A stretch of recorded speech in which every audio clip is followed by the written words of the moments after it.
En el nombre del Padre, del Hijo y del Espíritu Santo. Amén. Ave María Purísima, sin pecado concebida. Omne quodcunque facitis in verbo aut in opere, omnia in nomine Domini Jesu Christi. Celebramos hoy la última fiesta del ciclo de Navidad. Sí, porque aún seguimos en Navidad. Como ya vimos en el sermón de Navidad, en el Antiguo Testamento las fiestas principales se celebraban durante 8 días.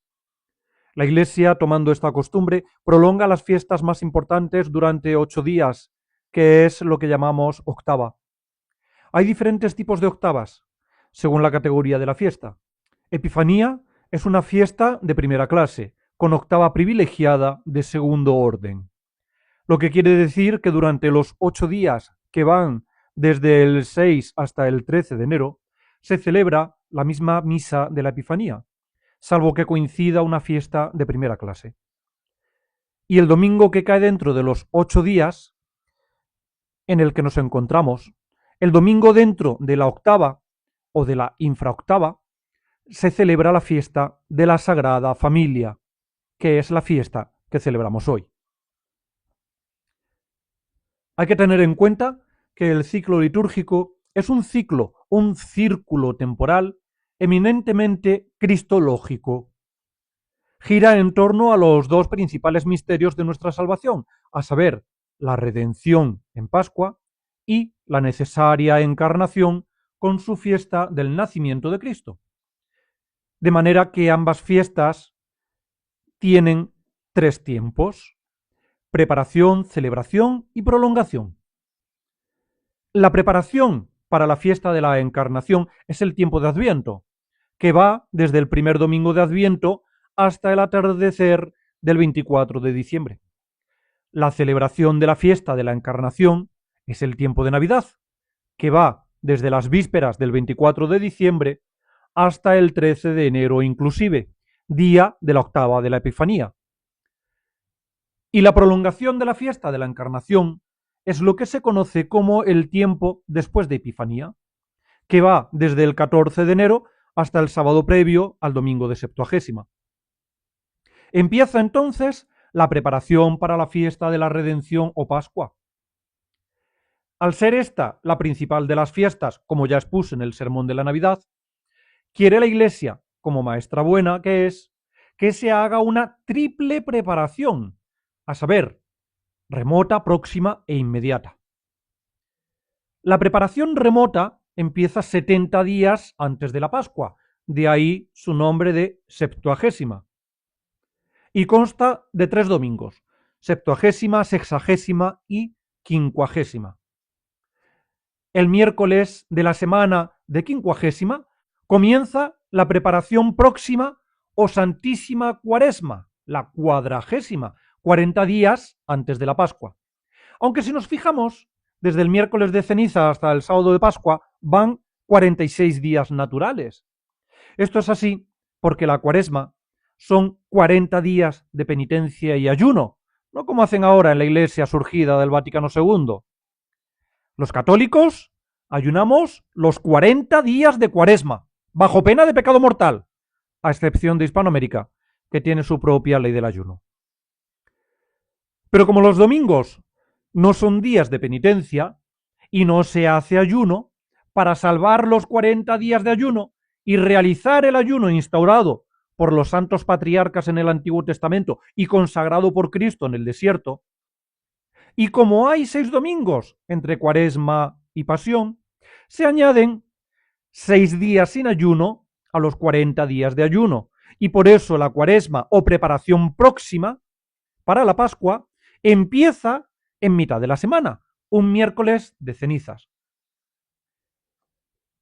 La preparación inmediata es el tiempo de Pasión, que tiene 2 semanas, por lo que se conoce como la Gran Quincena, empezando el domingo previo al Domingo de Ramos, por lo que el Domingo de Ramos es el segundo domingo de Pasión, y terminando el Sábado Santo. Y el tiempo de celebración de la fiesta de la Redención es la Pascua, una fiesta que se celebra desde el sábado de Pascua hasta el sábado siguiente al domingo de Pentecostés, algo más de 50 días. La celebración del misterio viene seguida de la prolongación de la fiesta, que es el tiempo de después de Pentecostés, que empieza el primer domingo después de Pentecostés, con la fiesta de la Santísima Trinidad, y acaba el sábado previo al primer domingo de Adviento, completándose así el ciclo litúrgico. Bien, hecha esta breve aclaración litúrgica, volvamos a la fiesta que nos toca, a la Sagrada Familia. Veíamos en el sermón de la Navidad que Navidad y Epifanía son, al fin y al cabo, dos fechas de la misma fiesta.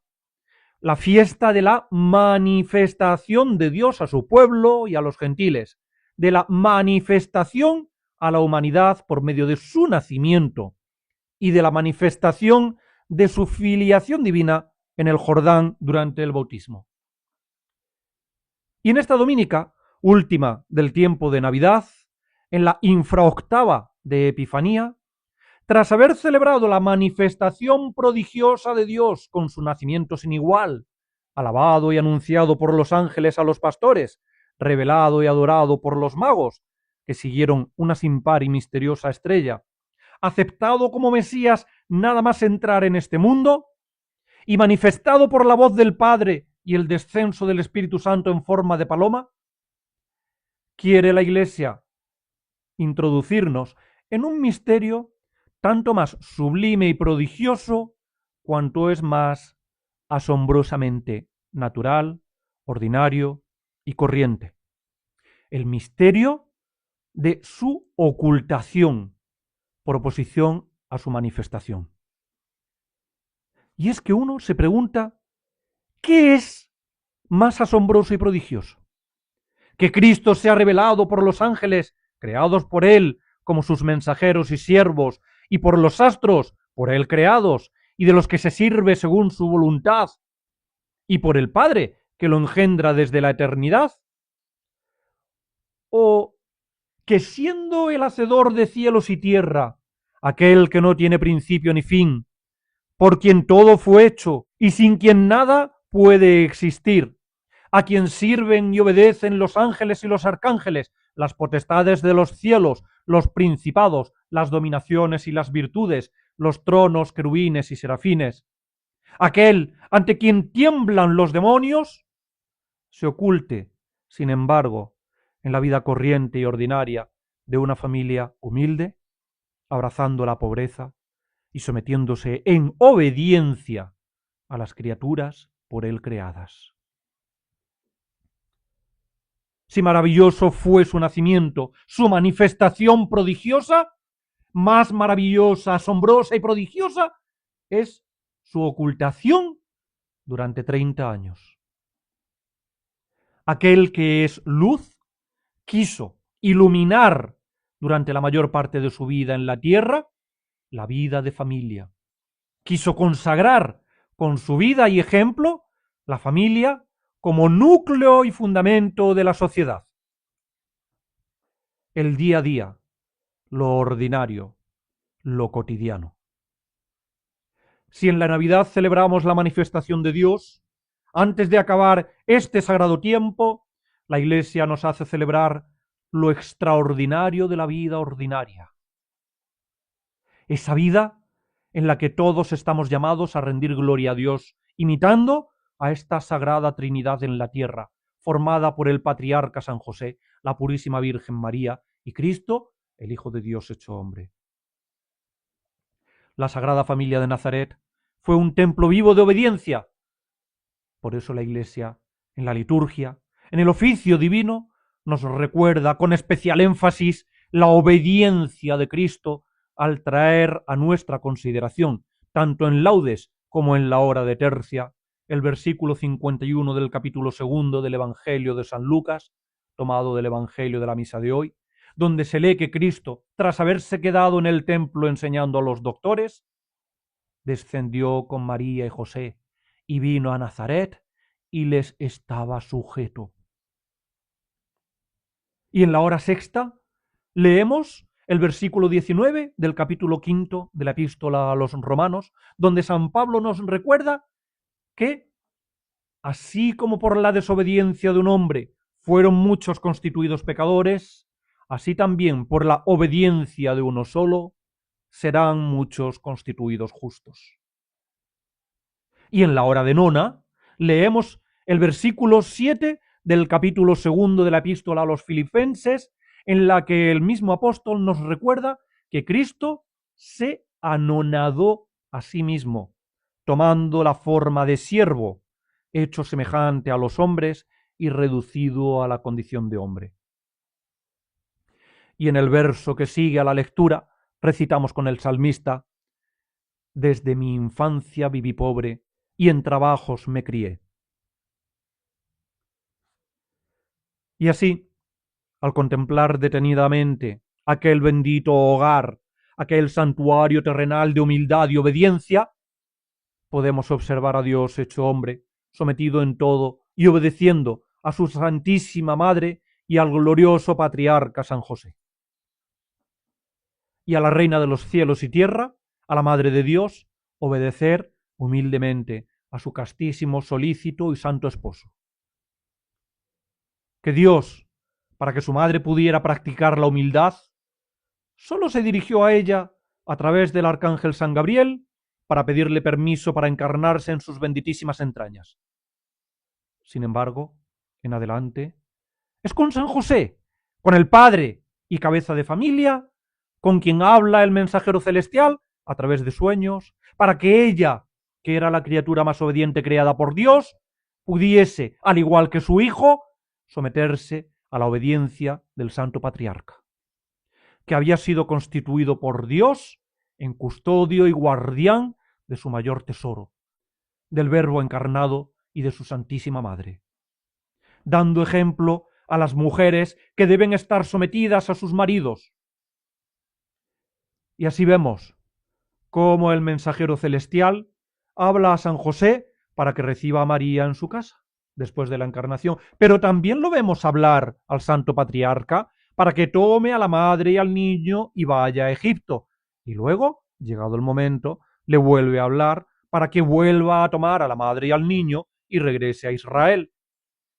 Y ante los temores de este fiel guardián de que Arquelao pudiese tomar represalias contra el divino infante, le vuelve a hablar para que se dirijan a Nazaret, fuera del reino de Judá, en Galilea. Y la Virgen obedece sin rechistar lo que le dice su esposo, a quien está sometida. Y así vemos cómo el hijo obedece a sus padres, la madre obedece a su esposo y el esposo obedece a Dios. Aun incluso cuando él dispone y manda a su purísima esposa y al mismísimo Hijo de Dios, pues quiso Dios someterse a la obediencia de San José, y cuando el glorioso patriarca manda a Dios hecho hombre, asombrosamente no hace otra cosa sino que obedecer a Dios.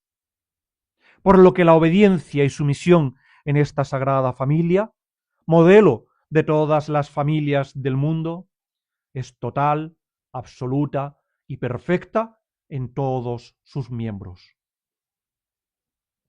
Por eso y con razón rezamos en el himno de laudes que el sol que recorre con su brillante luz todos los continentes no ha contemplado jamás en el curso de los siglos nada más admirable, nada más santo que esta casa. Una casa en la que el orden jerárquico establecido por Dios para la sociedad familiar es tanto más asombroso cuanto mayor es la sumisión y obediencia del más digno, que siendo Cristo Dios obedece a Padre y Madre, y siendo María Santísima la Madre de Dios, obedece a su esposo. Y el glorioso patriarca, sin ser Dios ni Padre biológico de Cristo, obedece a Dios, al ser cabeza y administrador de aquella admirable familia, siendo el administrador fiel y gobernante piadoso del Hijo de Dios y su purísima Madre. Y en la lección quinta del segundo nocturno de Maitines hemos leído este bellísimo extracto del breve Neminem Fugit de su Santidad León XIII de 1892 sobre la Sagrada Familia, en el que dice lo siguiente: los padres de familia tienen ciertamente en San José un modelo admirable de vigilancia y solicitud paterna. Las madres hallan en la Santa Virgen Madre de Dios un ejemplo excelente de amor, de respeto modesto y de aquella sumisión propia de un alma animada de una perfecta fe. Y los hijos de familia ven en la sumisión de Jesús un ejemplar divino de obediencia, propuesto a su admiración, veneración e imitación. Los de noble linaje deben aprender de esta familia de sangre real a ser moderados en medio de las prosperidades y a conservar su dignidad en las contrariedades. Los ricos podrán hacerse cargo en esta escuela de cuánto más deben estimar las virtudes que los bienes materiales. En cuanto a los obreros y a todos los que se ven duramente probados por las preocupaciones del sustento de una familia o de su pobre condición, si fijan sus miradas en los santísimos miembros de aquella sociedad doméstica, no les faltarán ni causas ni motivos para alegrarse, más bien que entristecerse por la suerte que les ha cabido. Y a la verdad, sus trabajos son los que ejercitó la Sagrada Familia. Son idénticos los cuidados de la vida cotidiana, ya que también tuvo necesidad San José de atender a los suyos con su trabajo, y aún, lo que es más, las mismas manos divinas se ejercitaron en las faenas de un arte mecánico. Pero observemos detenidamente este templo de modestia, humildad, obediencia y santidad al cual estamos llamados a imitar. ¿Cómo vivía esta Trinidad terrenal?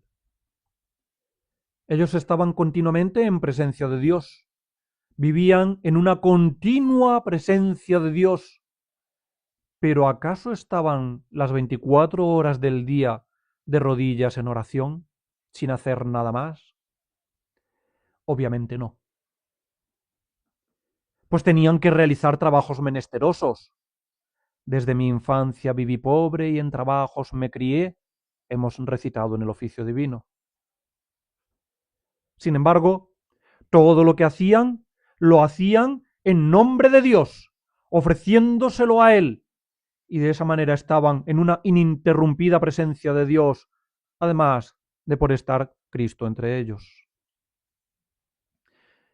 He empezado este sermón con el versículo 17 del capítulo 3 de la epístola a los Colosenses, sacado de la epístola de la misa de hoy, que dice así: Omne quodcunque facitis in verbo aut in opere, omnia in nomine Domini Jesu Christi. Todo lo que de palabra y obra realicéis, sea todo en nombre de Jesús. Y continúa la epístola, la cual hemos leído en el primer nocturno de Maitines, de la siguiente manera: Mujeres, estad sujetas a los maridos, como es debido en el Señor. Maridos, amad a vuestras mujeres y no las tratéis con aspereza. Hijos, obedeced a vuestros padres en todo, porque esto es agradable al Señor.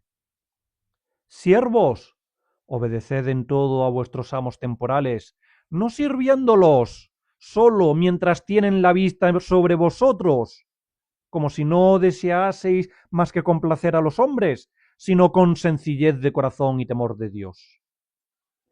Todo lo que hagáis, hacedlo de buena gana, como quien sirve a Dios y no a hombre, sabiendo que recibiréis del Señor la herencia por galardón, pues a Cristo es a quien servís.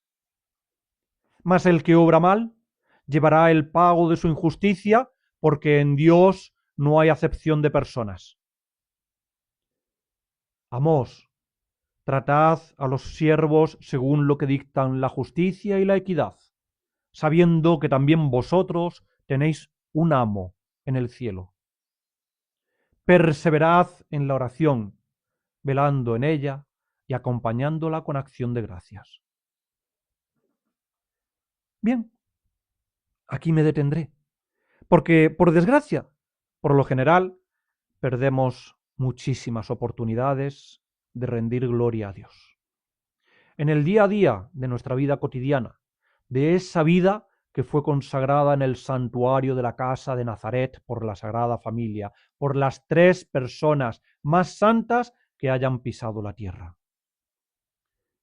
Que nos hemos acostumbrado a pensar en un Cristo rodeado de portentos, milagros y grandes discursos durante los 3 años de su vida pública, pero a menudo nos olvidamos que de los 33 años que vivió en esta tierra, 30 de ellos los pasó en el portento de su ocultación en Nazaret, en la vida familiar, en el milagro de convertir lo ordinario en extraordinario, en el elocuentísimo discurso callado de su vida oculta. Como nos recuerda San Ignacio de Loyola en su Principio y Fundamento, el hombre ha sido creado para alabar, hacer reverencia y servir a Dios nuestro Señor, y mediante esto salvar su alma. Debemos, por lo tanto, alabar, reverenciar y servir a Dios con nuestra vida, ofrecer a Dios aquello que de Él hemos recibido. Pero, ¿qué es la vida? ¿Qué es lo que ofrecemos a Dios cuando le ofrecemos nuestra vida? ¿Cómo podemos alabar, reverenciar y servir a Dios con nuestra vida? Descendamos a cosas concretas y tangibles y no nos quedemos en el mundo abstracto de las ideas. La vida es, básicamente, el intervalo de tiempo que va desde que nacemos hasta que morimos. La vida es tiempo. Está compuesta de años, de meses, de días, de horas, de minutos, de segundos. Por lo tanto, al ofrecer a Dios nuestra vida, le estamos ofreciendo el tiempo que hemos recibido de Él y lo que podemos hacer durante ese tiempo. Porque como nos dice Tolkien, no se nos ha dado elegir el tiempo en el que queremos vivir, sino que lo que se nos ha dado es qué hacer con el tiempo que se nos ha dado. A muchos les gustaría haber vivido en la Edad Media, o en el Imperio Romano, o en el glorioso Imperio Español. Sin embargo, no hemos nacido en esas épocas, sino que hemos nacido en otro tiempo, en nuestro tiempo. No se nos ha dado elegir el tiempo en el que queremos nacer. Ahora bien, Dios ha dado a todos y cada uno de los hombres el usar el tiempo que Él les ha dado para alabarle, reverenciarle y servirle. En definitiva, para salvar su alma. Hemos sido creados para ofrecerle nuestra vida, para ofrecerle nuestro tiempo, para devolverle libre y voluntariamente el tiempo que Él nos ha dado. Y consecuentemente, todo lo que en este tiempo podamos hacer. Y cuando digo todo, es todo. Por eso, todo lo que hagamos, debemos hacerlo todo en nombre de Jesús, como nos recuerda el apóstol en la epístola de hoy. Así pues, queridos míos, no perdáis vuestro tiempo, vuestra vida, en cosas banales y superfluas, en ocios pecaminosos e inmodestos, donde se ponen en peligro vuestras almas inmortales, en bailes, playas, piscinas, donde no se guarda la debida modestia y decoro. No deis paso en vuestras almas a la pereza y la desidia, puertas del demonio, para introducir en vosotros todos los vicios que él desea. Que cada vez que esto hacéis, dejáis de ofrecerle todo a Dios, para devolverle, si acaso, algunas migajas de vuestro tiempo, de vuestra vida. Alabar y reverenciar a Dios debe ser una actitud radical, total, perfecta. Procurad ocupar vuestro tiempo, vuestra vida, con los deberes de Estado, con un ocio sano y santo, con lecturas sanas y piadosas, que os ayuden a conocer más y mejor a Dios, que no se ama, sino lo que se conoce. ¿Y cómo amaréis a Dios si no lo conocéis? Y no se desea sino lo que se ama. ¿Y cómo desearéis a Dios y su gloria si no la conocéis y no la amáis? Al ofrecerle la vida, le ofrecéis el tiempo. Y lo que podéis hacer en ese tiempo que Él os ha dado. Por tanto, no hagáis nada malo, nada pecaminoso en el tiempo de vuestra vida. Amad a Dios, que quien ama a Dios guarda sus mandatos y los mandatos de su iglesia, y procura no ofenderle. Y por eso, con razón, decía San Agustín de Hipona, ama y haz lo que quieras. Y hagáis lo que hagáis, procurad hacerlo bien, hacerlo con la mayor perfección posible, es decir, completamente, sin que le falte nada a lo que hacéis. Eso quiere decir perfecto, lo que es completo. Imitad a Cristo, que todo lo hacía bien, y procurad ser perfectos como vuestro Padre Celestial es perfecto, que a esto hemos sido llamados todos, tal y como nos lo manda Cristo en el Evangelio de San Mateo, capítulo 5, versículo 48.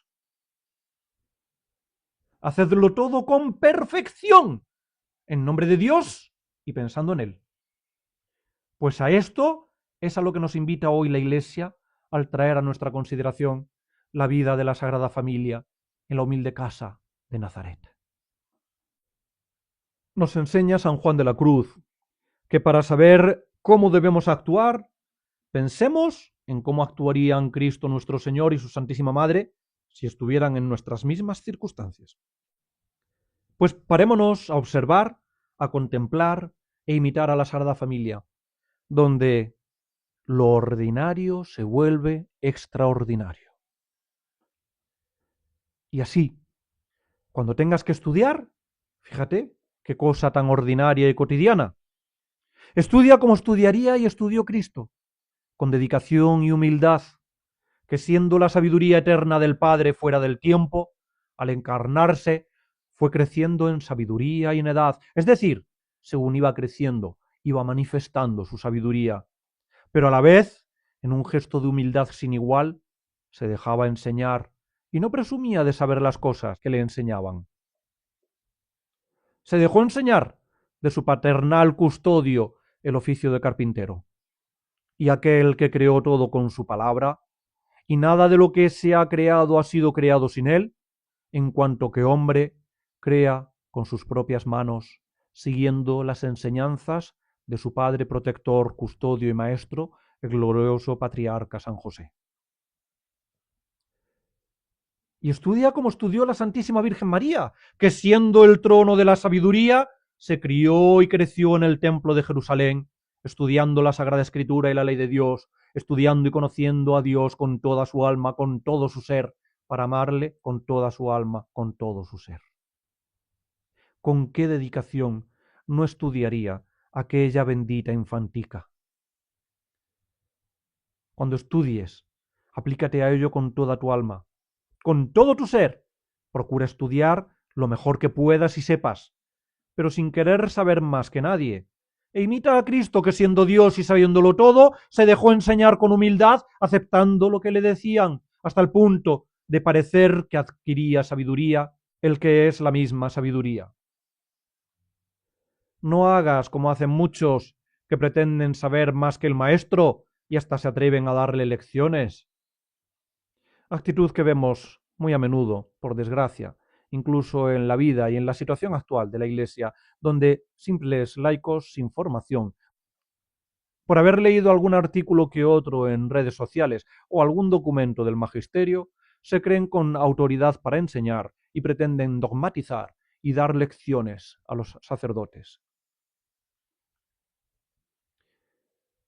Y cuando estés cocinando, cuando estés pelando cebollas, ajos, puerros, fíjate qué cosa tan ordinaria y cotidiana. Eleva tu alma a Dios, que en eso consiste hacer oración, en elevar el alma a Dios para contemplarle y hablarle. Ponte en su presencia y Párate a pensar y a observar con los ojos del alma cómo pelaría la Santísima Madre de Dios las cebollas, los ajos, los puerros, con los que elaborar el sustento corporal de su castísimo esposo y de su Hijo Dios. Que siendo ella como es la reina de los ángeles, ningún espíritu celestial venía a hacerle la comida. Antes bien, contemplaban estupefactos la humildad y obediencia que hace extraordinario lo ordinario. Párate, sin dejar de cocinar, a observar con los ojos del alma con qué delicadeza, con qué amor, con qué ternura prepararía Nuestra Señora la comida, y procura imitarla, procura cocinar como ella lo haría, que ella, sin dejar de estar en presencia de Dios y habiéndole ofrecido toda su vida, daba gloria a Dios haciendo todo con la mayor perfección posible, aun incluso cuando cocinaba, pues lo que pudiera hacer en el tiempo de su vida terrenal, se lo había ofrecido al ofrecerle el tiempo de su vida. Y cuando tengas que fregar o limpiar, fíjate qué cosa tan ordinaria y cotidiana. Mientras lo haces, contempla con los ojos del alma a María Santísima, fregando la humilde casa de Nazaret, de rodillas. Ella, la reina de la creación, postrada con un trapo en sus benditas y tiernas manos, mientras limpia, sin dejar ni una sola mota de polvo, ante el estupor de los ángeles que la observan. Que limpiando daba gloria a Dios, a quien le había ofrecido su vida, haciéndolo todo con perfección, aun incluso cuando limpiaba. ¿Qué limpieza no habría en aquel santuario de humildad y obediencia? ¿O piensa en San José y en Cristo? ¿Con qué cuidado recogerían el taller y lo limpiarían, eliminando todo el serrín producido al trabajar la madera? ¿Qué orden, qué limpieza no habría en aquellas herramientas, en aquel taller, todo colocado en su sitio, todo limpio, todo presto para su uso? Acostúmbrate a trabajar usando solo las herramientas necesarias, manteniéndolas siempre limpias y en su sitio, aun en medio de la faena. Que hay personas que para cualquier nimiedad que hacen usan tantos objetos y generan tanto desorden a su alrededor que parecería que hacen mucho, cuando en realidad lo único que hacen es ensuciar y generar desorden. Que no es más limpio el que más limpia, sino el que menos ensucia. Ni es más ordenado el que más ordena, sino el que es capaz de mantener el orden en medio de la faena. Usar, limpiar, guardar, manteniendo siempre el orden y la pulcritud en tu sitio de trabajo. Que Dios es orden y es bello, y lo que tiene que ver con Dios es ordenado y bello. Procura que ese espacio que ocupas en tu labor cotidiana, en tu sitio de trabajo, sea reflejo del santuario de Nazaret, que siendo una casa y un taller humildes, nada tenían que envidiar en orden y limpieza al mejor y más suntuoso de los palacios. Y cuando tengas que coser, fíjate qué cosa tan ordinaria y cotidiana. Cose como cosía la Santísima Virgen. ¿Que era tal la perfección con que lo hacía? Pues había ofrecido su vida a Dios y todas las cosas que en su vida hacía. Que la túnica inconsútil de una sola pieza, realizada por sus purísimas manos, que portó Cristo en su sagrada pasión, era de tal virtuosismo que a pesar de no ser de seda o ricos tejidos y de estar impregnada de la preciosísima sangre del divino reo de muerte, ni siquiera aquellos rudos soldados romanos se atrevieron a rasgarla. Antes bien, la echaron a suertes para ver quién se la quedaría sin dañarla.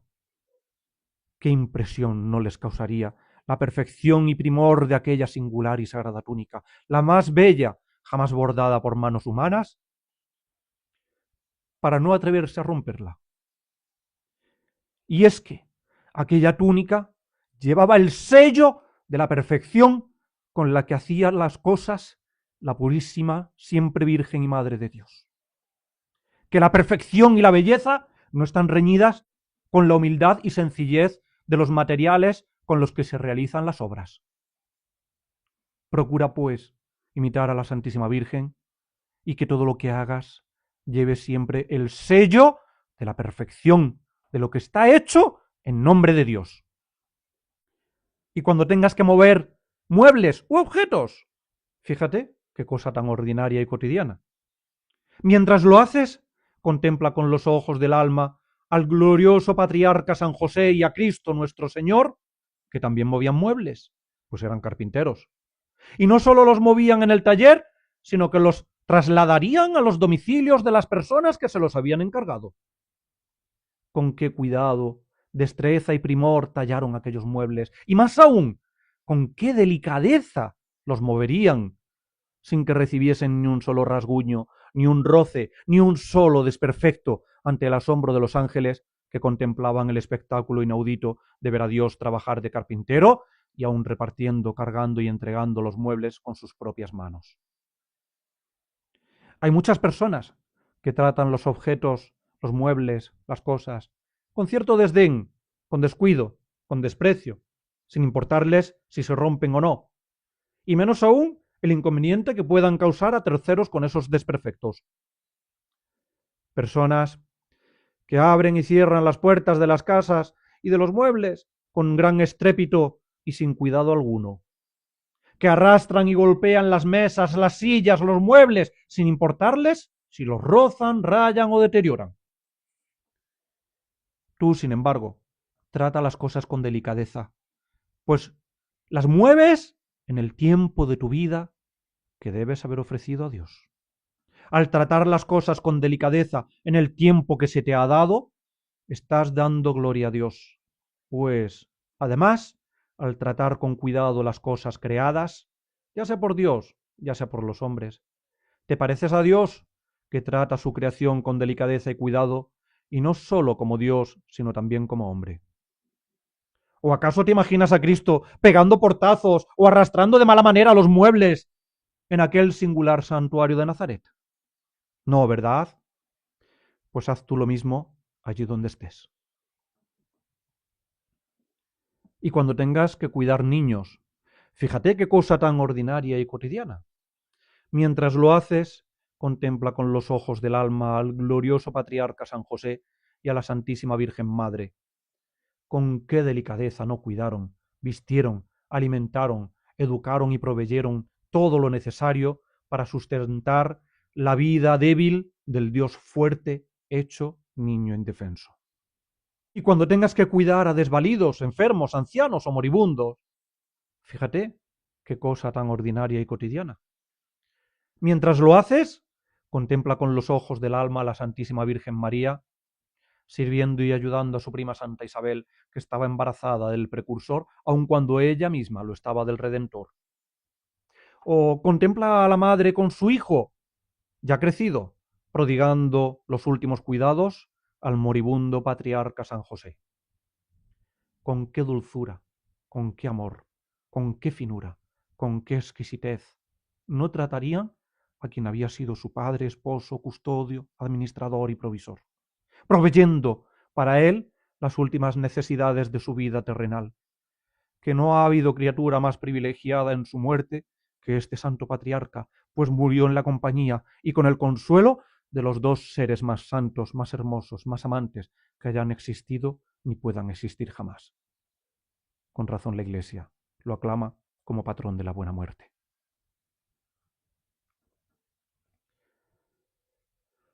En definitiva, cuando estudies, cuando trabajes, cuando desempeñes cualquier actividad en tu cotidiano deber de Estado, hazlo con el sello de la suma perfección, procurando siempre hacerlo cada vez mejor, superándote a ti mismo día tras día, que el que no avanza en la perfección retrocede.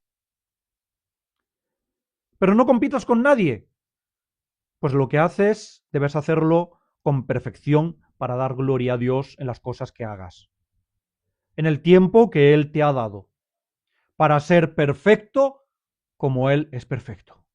Y no para agradar a los hombres, a los familiares o a los jefes, o a las amistades. No hagáis las cosas con perfección para que os lo reconozcan, agradezcan o alaben vuestra destreza y bien hacer, o para que os lo paguen. No rivalices con otros con cónyuges, con hermanos, parientes, compañeros de trabajo, compañeros de estudios o conocidos. Que tu mayor rival seas siempre tú mismo.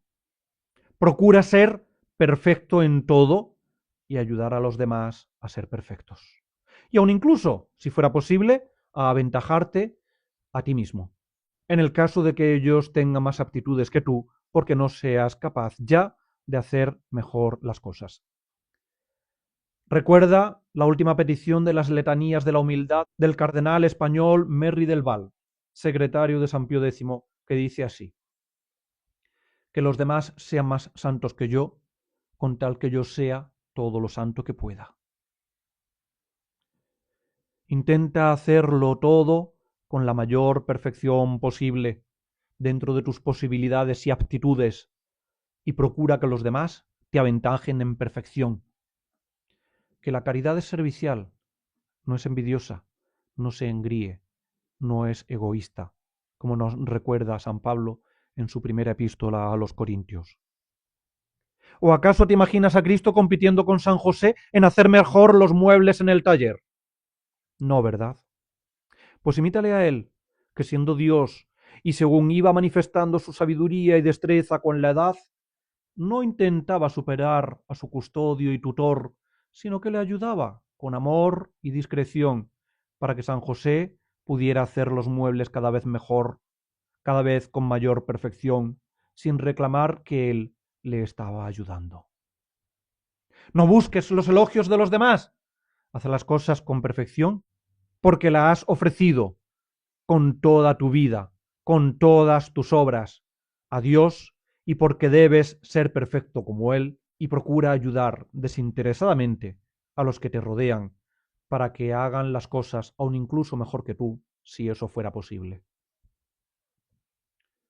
Sé generoso, sé útil, sé herramienta, sé ayuda, sé humilde punto de apoyo y no busques más complacencia y reconocimiento que el de Dios, que todo lo ve, aun lo que está oculto en el Nazaret de tu vida.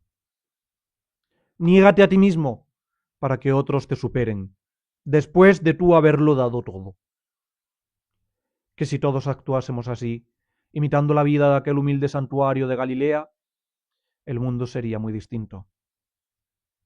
A día de hoy, hay muchas personas que pretenden cambiar el mundo, cuando son incapaces de cambiarse a sí mismos, obrando el bien sin buscar reconocimientos públicos. Tú, sin embargo, sé humilde, reconoce tus limitaciones y tus habilidades, mas procura hacerlo todo con perfección, humildad y caridad, para honra y gloria de Dios, sin buscar tu propia honra. Vive santificando la vida oculta del día a día, que si no eres capaz de cambiarte a ti mismo y mejorarte a diario en todo lo que haces, ocultándote como la Sagrada Familia, ¿cómo pretendes cambiar a otros o que cambien los demás? Cristo, nuestro Redentor, de 33 años, 30 los vivió santificando la vida ordinaria y oculta, es decir, el 90% de su vida, el 90% de su tiempo en la tierra lo pasó no haciendo milagros, sino dando gloria al Padre Eterno, convirtiendo en extraordinario lo ordinario, en compañía de su Santísima Madre y del glorioso Patriarca San José, y dándonos ejemplo de cómo debemos santificarnos por medio de la perfección de las obras cotidianas. De igual manera, apenas un 10% de los católicos, o quizás menos, incluso, han estado, están y estarán llamados a dar su vida en la violencia ejercida por un verdugo, en el martirio, con el derramamiento de la sangre. Son muy pocos los que son hallados dignos de la palma del martirio.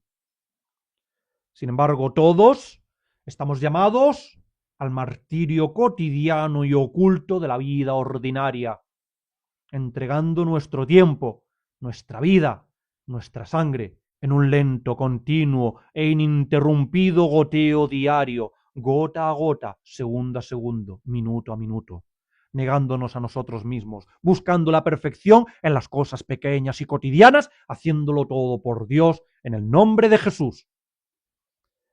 Que si no somos fieles en lo poco, ¿cómo seremos fieles en lo mucho? Si no damos la vida con perfección en el día a día del verdugo del tiempo que pasa y no vuelve, ¿cómo pretendemos dar la vida con perfección ante el ejecutor de una sentencia de muerte? Mira que la cruz tiene dos caras. En una está Cristo, que te espera con los brazos abiertos, y la otra está vacía, para que en ella seas clavado tú. Pero no llegarás a la cruz, sino negándote día a día, minuto a minuto, segundo a segundo, como hizo él durante toda su vida. Rechazando la desidia, la pereza, la imperfección y descuido en el hacer las cosas, rechazando el ocio inmodesto, sobre todo en estaciones calurosas, rechazando la infructuosa pérdida del tiempo con redes sociales y pasatiempos absurdos con los que dejas de ofrecer a Dios el tiempo que Él te ha dado, el tiempo de tu vida. Posiblemente no estés llamado al martirio cruento con derramamiento de sangre, pero sí estás llamado al martirio cotidiano, a hacer extraordinario lo ordinario, viviendo en una continua presencia de Dios, haciéndolo todo con el sello de la perfección de los imitadores de Cristo y su sagrada familia, que como nos recuerda los hechos de los apóstoles, en Dios vivimos, nos movemos y existimos. Procura incentivar tu devoción a la Sagrada Familia, a las tres sagradas personas, y no te olvides del glorioso patriarca San José, el administrador y padre de familia, protector y custodio de Cristo y su Santísima Madre, a quien ambos estaban sometidos. Pídeles a diario que te concedan las gracias de las perseverancias actual y final. La gracia de perseverar actualmente en el día a día, para amar y servir a Dios como merece, haciéndolo todo por amor a Él, y la gracia de perseverar hasta el final de tu vida. Pídeles también la gracia de un acto de contrición perfecta en la hora de la muerte. Pídele sin cesar al glorioso patriarca, que tan favorecido fue en la hora de su muerte, que no te deje morir en pecado mortal, que te alcance y conceda en la última hora un acto de contrición perfecta, un acto de arrepentimiento de tus pecados por amor a Dios, para poder salvarte, y a ser posible la absolución sacramental. Aunque en la situación actual de la Iglesia, mayor milagro será la absolución sacramental en la hora de la muerte que un acto de contrición perfecta. Que no falten nunca en tus labios, sin faltar ni un solo día, aquellas piadosas y recomendadas jaculatorias. Jesús, José y María, os doy el corazón y el alma mía. Jesús, José y María, asistidme en mi última agonía. Jesús, José y María, en vos descanse en paz el alma mía. Oh Jesús, concédennos las gracias necesarias para amar y servir a vuestra Santísima Madre como merece ser servida y amada. Oh glorioso San José, Padre adoptivo de Jesucristo y esposo fiel de la Santísima Virgen María, rogad por nosotros y por los agonizantes de este día. Doloroso e inmaculado corazón de María Santísima, sed nuestra salvación. En el nombre del Padre, y del Hijo, y del Espíritu Santo. Amén.